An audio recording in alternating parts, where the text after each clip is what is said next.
na maaaring maka-impluwensya sa mga bagay na kailangan nating mabungkal dito sa Senado. At syempre kaya nga tayo nagpe-preventive suspension para walang undue influence sa investigasyon.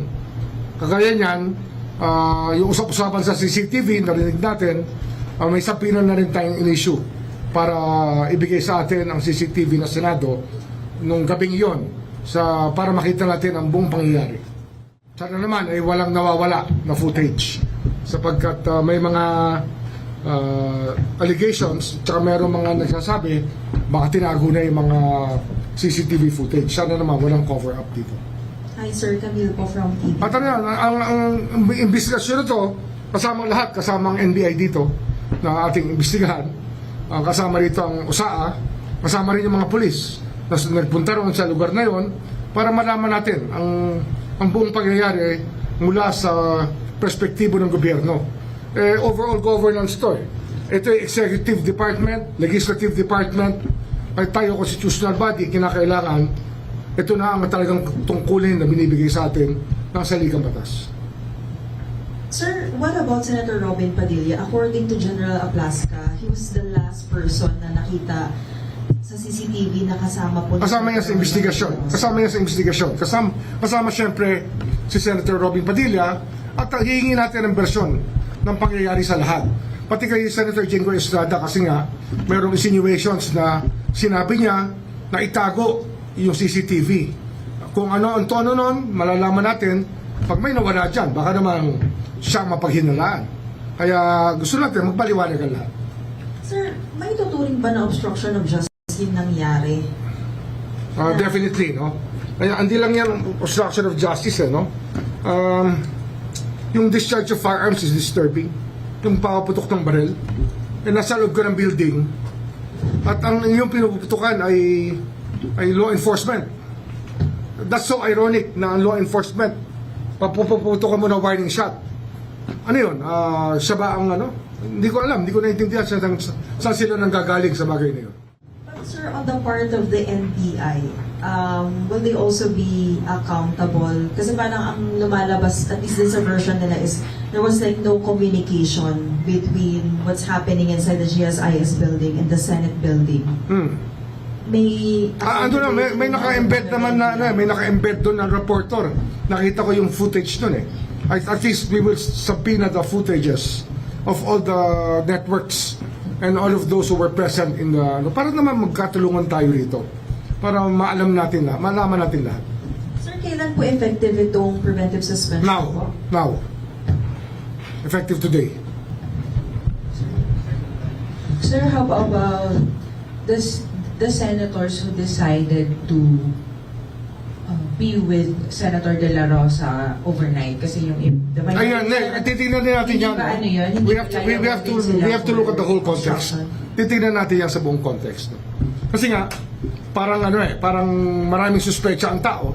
Kaya natin ginagawa ito para maalay natin ang fears ng tao na magkakaroon ng whitewash o hindi tayo kikilos ang ombudsman sa bagay na to.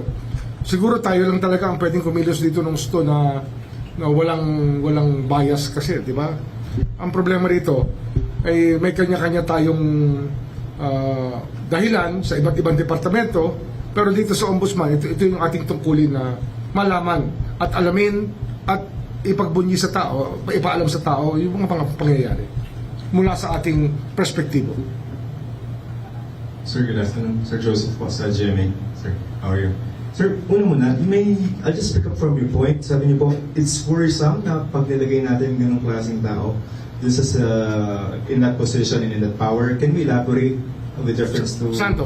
Yung kanina po, kay Plaska? Apo. Kasi nga, worrisome yun. Kasi nga, papuputukan mo law enforcement. Ano siya, mas mataas sa law enforcement? Is he higher than law enforcement? He's supposed to help the Senate maintain the rules of the Senate, pero para paputukan mo ang law enforcement, ibang usapan yan. Hindi natin tinotolerate yung ganyang behavior. We do not tolerate that. So technically, the ombudsman is conducting an investigation into what happened. Yes, we already formed a panel. We're actually buo na ba yung panel natin?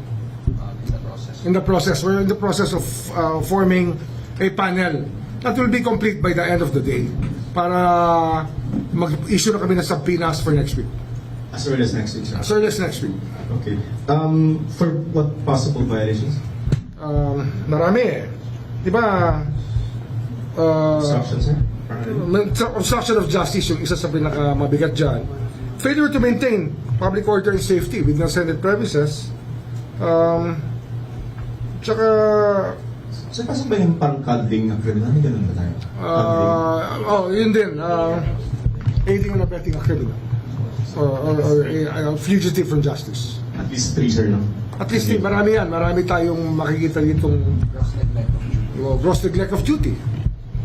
Marami yan. Marami. You can throw the book at them eh. Kasi unforgivable para sa akin. Mahirap patawarin yung ginawa nilang yon na nagpapatok ng baril sa loob ng premises ng enclosed building. Mas lalong delikado yon. It could have hit somebody.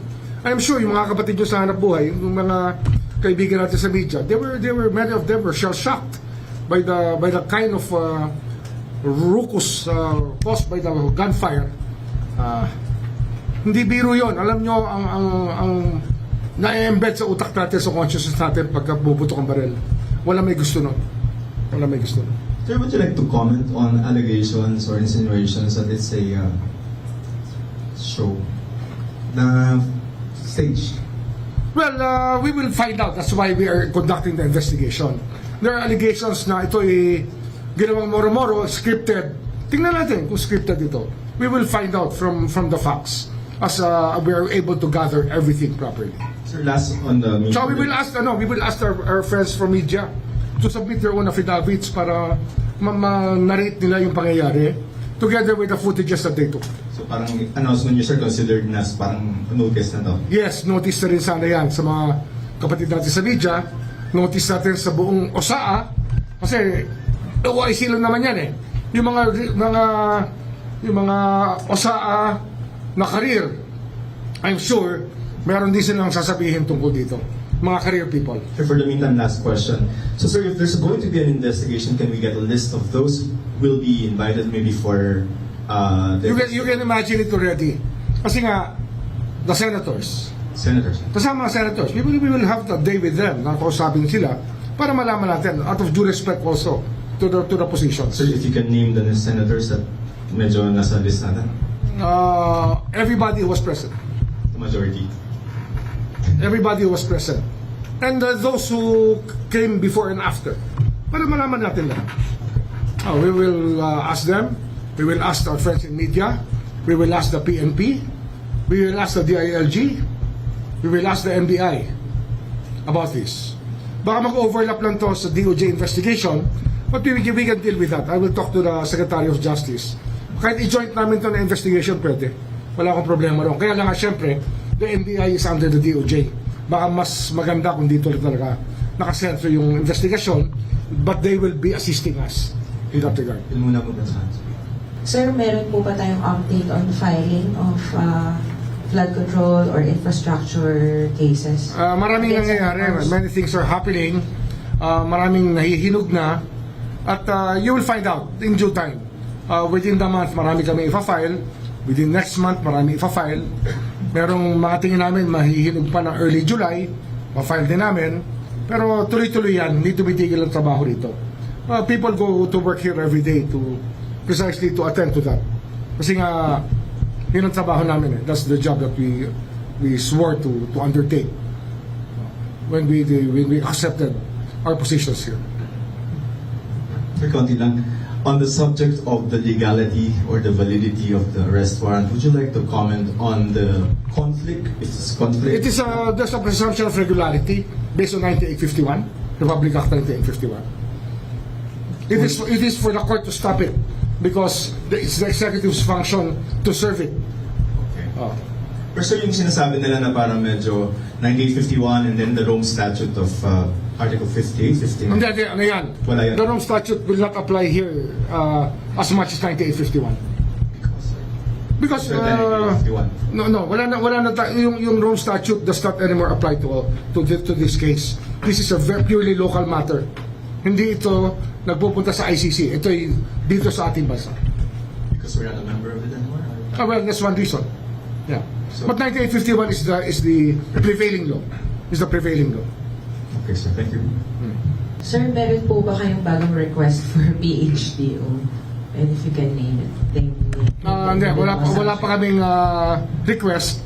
Pero marami kaming binabantayan ngayon. We're guarding a lot of things. We're in constant touch with our investigators who are also in touch with the AMLA, with the Anti-Money Laundering Council, so that we are on the track of we're trying to follow the money. Yan pa rin sa flood control, we're trying to follow the money. Yun pa rin eh. In the end, that's what matters here. Konti lang sir, medyo na excited na kami sa'yo. May laundry list na ako sir, konti lang. Yung SBRC sir, Blue Ribbon, binigay na ni Senator Lacson to. Yes, There are yes. several recommendations there. How are you going to use the report? No, we will validate everything. It's a guide to us. It's a guide for us to use.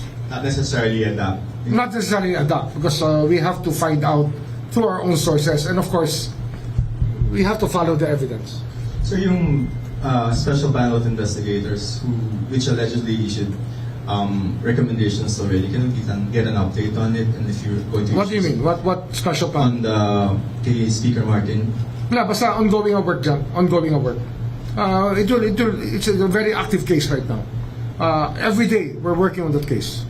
Hindi kami tumitigil. No subpoenas forthcoming? We have issued subpoenas, but we're not revealing the persons in receipt of the subpoenas. Because, let's put it this way, what we are up against is big money, who can afford all the lawyers and even their own private investigators, who may want to throw a monkey wrench into the judicial process.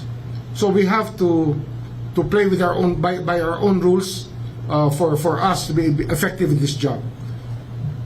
Sir, kung may subpoena, may PI na tayo. Andiyan na yan. Wala, papasok na yan dyan. Kasi yung subpoena power naman, kahit sa fact-finding, we have subpoena powers. Sir, Evan Alvarez po from UNTV. Balikan ko lang po yung sa PhDO. Since si Sen Cheese po meron ng PhDO, are we looking na rin po ba na mag-file ng complaint sa AMLA para po ma-freeze yung assets niya? Well, we're on that. We're working our way through it. Yeah. Sooner or Sooner than later. So yung kailangan speaker sir, wala pa siya sa PI level? Malapit na rin. Yung unang kaso niya, nandiyan na. Yung money laundering, nandiyan na. But there are other counts of money laundering that we're filing before the other main cases that we filed. May main case pa yan eh. So yung mga pending mo kay Sen Joel, Cheese, Ongoing. Kaya lang, we don't want to get lost in the we don't really want to din out the noise of impeachment. Impeachment is a constitutional process. As we are a constitutional body, we give due respect to that process. Kaya ayaw namin makihalo sa ingay ng impeachment. But ito, wala kaming choice kundi lumabas kasi yung pagputok ng baril na yon at nagkaputukan sa loob ng Senado at nawala yung isang taong kailangan makausap ng accountability officers ng ating bansa at ng mundo, meron tayong problema. Diba? Kailangan lumabas kami dito sa bagay nito. Kung hindi lang nangyari sa Senate, hindi ako lalabas dito. Kaya lang, ito, urgent itong nangyaring ito. Kasi nagkaputukan nga eh. Hindi natin pwede palampasin itong pagkakataong ito na mayroong taong sinasabi sa law enforcement, mas mataas ako sa inyo, papatok ng baril sa kanila. Sino siya? Anong karapatan niyang gawin yun? Diba? Mas mataas ka sa law enforcement, sino ka? Not even the president will do that. Who has the power? Not even us. Nobody here can say that or do that. And when you try to be above the law, then you have a problem. Just on that, sir, ano po yung tingin nyo na dapat na mas naging akbang action po sana ng POSAA dun sa sitwasyon na yun? Kasi even They should have kept the peace. Ikaw unang papaputok, ano yun? Di ba? Sergeant at times pa? Ikaw mag-uumpisa? Kung baga sa away, ikaw na simula eh. Di ba? You caused the commotion by discharging a firearm. Discharging a firearm is very dangerous. It could have hit somebody. Nasa first floor ka ng Senate. Di, sa level na yon, pag pinutok mo sa baba, may tao. Pag pinutok mo sa taas, may tao. Eh, pag niricochet yan doon, di may tinamaan na naman. Buti na walang tinamaan. Hindi naman kailangan baril yun eh. Tsaka siya yung unang-una nasuot ng bulletproof vest. Yan ang report sa akin. Talaga meron talaga intention. Yun nga, yung tinitingnan natin, iniiwasan natin, yung magkaroon ng script yan, na it was all a ruse. Yun ang mga allegations ng tao, kaya dapat we go to the bottom of it. Para wala ng speculation. Let's study what happened and hear it from people who were there. Ombudsman, follow-up lang din po. Kasi may mga speculations na stage, palabas ng... Exactly. fairness. Exactly why we have to investigate. Kasi nga, we cannot accept the fact that if this was staged, then by who and who were in cahoots. Di ba? May reaction lang po ba kayo? Sabi po ni Senator Bato, thankful daw po siya sa inyo kasi nabigyan niyo daw po siya ng early information about the ICC. Kaya, nang tataka ko sa kanya, naging chief PNP siya, tumatakbo siya sa batas. Humarap siya. Ba't niya ginugulo yung mundo eh? Managot kasi yung mga gawain, sagutin mo yung mga... Sabihin mo, kung wala ka talagang kasalanan, harapin mo. Anong klaseng tao yan? Di ba? Ganyan ba dapat maging senador natin? Tumatakbo sa batas? Is that the hero we want to portray? Di ba? Managot siya, harapin niya lang ang mga paratang at sagutin niya na maayos kung wala talaga siya kasalanan. Flight is an indication of guilt. Di ba? It's a very basic tenet of criminal law. Flight is an indication of guilt.